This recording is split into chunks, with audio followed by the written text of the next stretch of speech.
পারমাণবিক অস্ত্র ভান্ডার কোন দেশের কত বড় সেটির চেয়েও এখন বড় প্রশ্ন হয়ে দাঁড়িয়েছে কে আগে পারমাণবিক হামলা চালাবে। এমন পরিস্থিতি নিয়ে বিস্ফোরক দাবি করেছেন কানাডিয়ান ভূরাজনৈতিক বিশ্লেষক জিয়াং শুয়েচেন। ভবিষ্যতের যে কোনো সংঘাতময় সংকটে প্রথম কে এই ভয়ঙ্কর অস্ত্রের ট্রিগারে চাপ দেবে তা নিয়ে আশঙ্কার কথা জানিয়েছেন তিনি।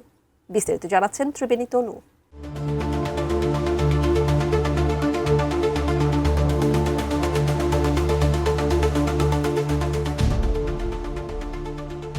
দ্বিতীয় বিশ্বযুদ্ধের পর বিশ্বজুড়ে আর পারমাণবিক অস্ত্রের ব্যবহার না হলেও দক্ষিণ এশিয়ার দুই প্রতিবেশী দেশ ভারত ও পাকিস্তানের উত্তেজনা বারবার পরমাণু যুদ্ধের সংখ্যা বাড়িয়েছে। ভূরাজনৈতিক বিশ্লেষক জিয়াং শুয়েচিং ভারতীয় এক পডকাস্টে জানান, আগামীতে সংঘাত তৈরি হলে কোনো দেশই হয়তো পরমাণু অস্ত্র ব্যবহার করবে না, তবে যদি করতেই হয় তবে সেই সম্ভাবনা পাকিস্তানেরই সবচেয়ে বেশি। ইন্ডিয়া টুডে সূত্রে জানা যায়, জিয়াং এর মতে এই সম্ভাবনার পেছনে যুদ্ধ করার ইচ্ছার চেয়ে পাকিস্তানের অভ্যন্তরীণ দুর্বলতা ও রাজনৈতিক বিশৃঙ্খলা বেশি দায়ী। তার দাবি, জরুরি সংকটে নিজেকে সংযত রাখার মতো যথেষ্ট কার্যকর নিয়ন্ত্রণ ব্যবস্থা হয়তো ইসলামাবাদের নাও থাকতে পারে।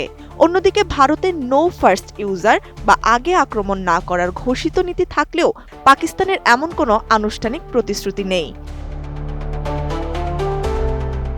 উন্নত মানের কাঁচামাল আরআইএল অ্যাঙ্গেল এন্ড চ্যানেল, এখন কাঠের দিন শেষ, আরআইএল এর বাংলাদেশ।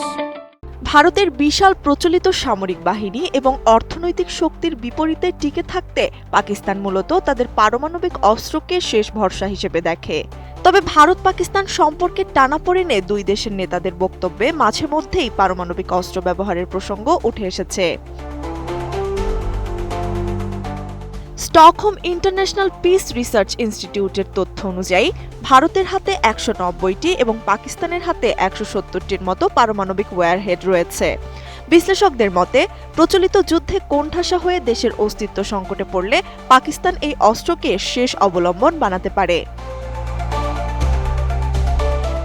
অতীতে পারভেজ মোশাররফ থেকে শুরু করে ইমরান খান কিংবা সেনাপ্রধান আসিম মুনিরের মতো নেতাদের নানা বক্তব্যও এই শঙ্কাকে উস্কে দেয়।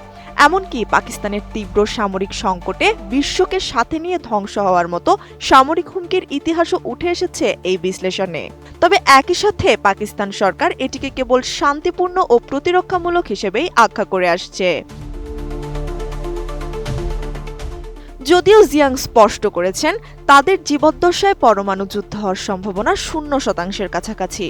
তবে শূন্য সম্ভাবনা যদি কখনো বাস্তবে রূপ নেয়, তবে সামরিক দুর্বলতার চাপে পড়ে পাকিস্তানি প্রথম ট্রিগার চাপতে পারে বলে মনে করছেন তিনি। ত্রিবেণী তনু, ATN নিউজ।